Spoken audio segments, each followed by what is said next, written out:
तीसरी बार सरकार बनाने के बाद प्रधानमंत्री नरेंद्र मोदी अपनी कैबिनेट की पहली बैठक कर रहे हैं। इस बैठक में मंत्रालयों का बंटवारा हुआ है। एक बार फिर से नितिन गडकरी को सड़क परिवहन मंत्री बनाया गया है, यानी गडकरी पर मोदी सरकार का भरोसा कायम है। वहीं हर्ष मल्होत्रा और अजय टम्टा को सड़क परिवहन राज्य मंत्री बनाया गया है। 2014 में नरेंद्र मोदी पहली बार जब सत्ता में आए थे, उस समय नितिन गडकरी को रोड ट्रांसपोर्ट हाईवे दिया गया। 2019 में इसको कंटिन्यू रखा गया और अब 2024 में भी नितिन गडकरी अपने उसी पद पर बने रहेंगे। एक्सप्रेस मैन ऑफ इंडिया के तौर पर नितिन गडकरी जाने जाते हैं और इसी वजह से जिस तरह का कामकाज उनकी ओर से बीते 10 सालों में किया गया है, इसके मद्देनजर प्रधानमंत्री नरेंद्र मोदी की ओर से रोड ट्रांसपोर्ट हाईवे मिनिस्टर ही नितिन गडकरी को बरकरार रखा गया है। नितिन गडकरी को फिर मिला सड़क परिवहन मंत्रालय। इस वक्त की बड़ी खबर आपको दे रहे हैं। हिमांशु मिश्रा हमारे संवाददाता जुड़ चुके हैं और वहीं दूसरी तरफ अजय टम्टा और हर्ष मल्होत्रा। अजय टम्टा जो कि अल्मोड़ा से सांसद हैं उत्तराखंड से, और हर्ष मल्होत्रा जो कि राजधानी दिल्ली से हैं, उनको राज्य मंत्री का दर्जा दिया गया है। इसी विभाग में हमारे साथ जुड़ चुके हैं हिमांशु मिश्रा हमारे संवाददाता। हिमांशु, नितिन गडकरी को फिर से सड़क परिवहन मंत्री बरकरार रखा गया है, इसके पीछे की बड़ी वजह क्या मानी जाए? और बड़ी खबर एक और आ रही है, कैबिनेट बैठक में मंत्रियों से बोले प्रधानमंत्री नरेंद्र मोदी। उनकी ओर से कहा गया है आप लोगों में से ज्यादातर अपना काम करते रहेंगे। प्रधानमंत्री नरेंद्र मोदी ने कहा है PM told people in cabinet कि आप में से ज्यादातर लोग अपना काम करते रहेंगे, यानी कि ऐसा लग रहा है कि कैबिनेट में बहुत बड़ा फेरबदल नहीं होने जा रहा है। बस नजर अब सहयोगियों के मद्देनजर रहेगी कि उनको किस तरह की जिम्मेदारी दी जाती है।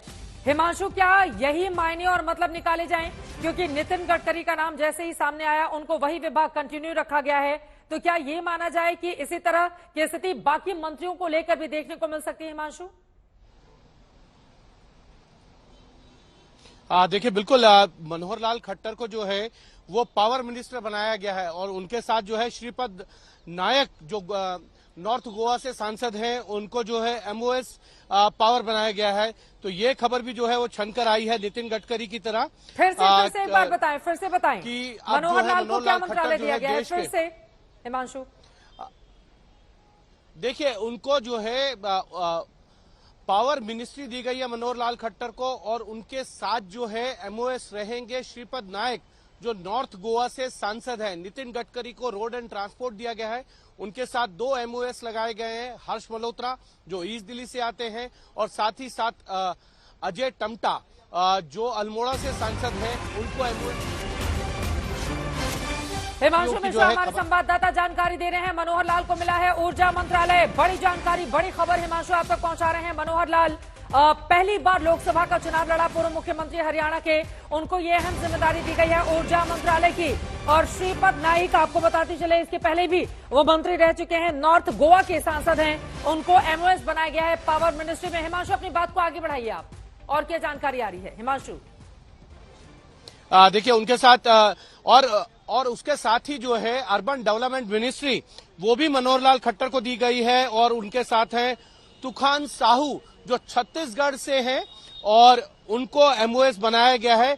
यानी कि 3 मंत्रालयों की पिक्चर जो है वो अब साफ हो गई है। Nitin Gadkari road and transport रहेंगे, मनोहर लाल खट्टर के पास जो है वो ऊर्जा मंत्रालय है और साथ ही साथ शहरी विकास मंत्रालय।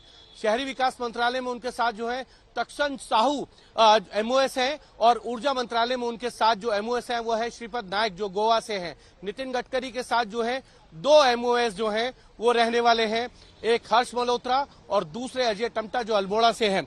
अभी तक 3 मंत्रालयों की जो है वो जानकारी आई है चित्रा, और मुझे लगता है आपसे थोड़ी देर के अंदर एक एक करके सभी मंत्रालयों की जो है वो जानकारी आना शुरू हो जाएगी।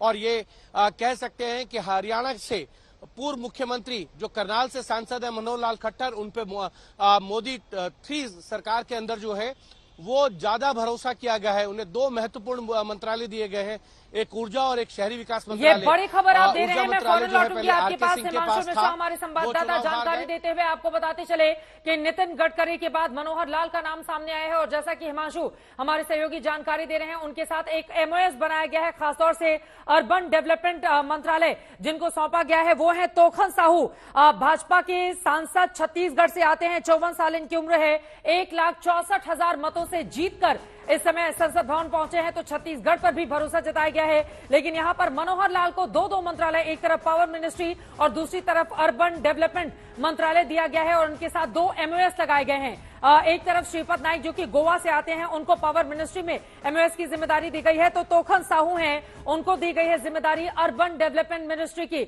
और क्या जानकारी मिल रही है हिमांशु, और क्या खबर है?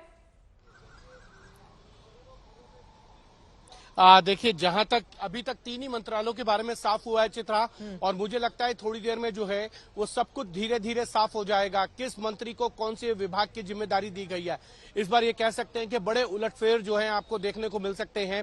और जैसा मैंने आपको पहले भी बताया, बहुत से ऐसे नए चेहरे हैं जिनको मंत्रिमंडल में शामिल किया गया है। मनोहर लाल खट्टर उनमें से एक हैं जिनके ऊपर प्रधानमंत्री नरेंद्र मोदी ने भरोसा जताया है। शहरी विकास मंत्रालय उनको दिया है और साथ ही साथ ऊर्जा मंत्रालय दिया है। शहरी विकास मंत्रालय जो है पहले हरदीप सिंह पुरी के पास था और अब जो है मनोहर लाल खट्टर के पास दिया गया है। तो एक तरीके से बड़े जो चेहरे हैं सरकार के, चाहे वो शिवराज सिंह चौहान हो, मनोहर लाल खट्टर हो या फिर निर्मला सीतारमण या पीयूष गोयल, धर्मेंद्र प्रधान, इनके ऊपर ज्यादा जिम्मेदारी रहेगी। अश्विनी वैष्णव के ऊपर ज्यादा जिम्मेदारी रहेगी। माना जा सकता है कि अश्विनी वैष्णव जो है सरकार के चेहरे हो सकते हैं, जो सरकार का रिप्रेजेंटेशन करते हैं मीडिया में, उनको वो जिम्मेदारी दी जा सकती है।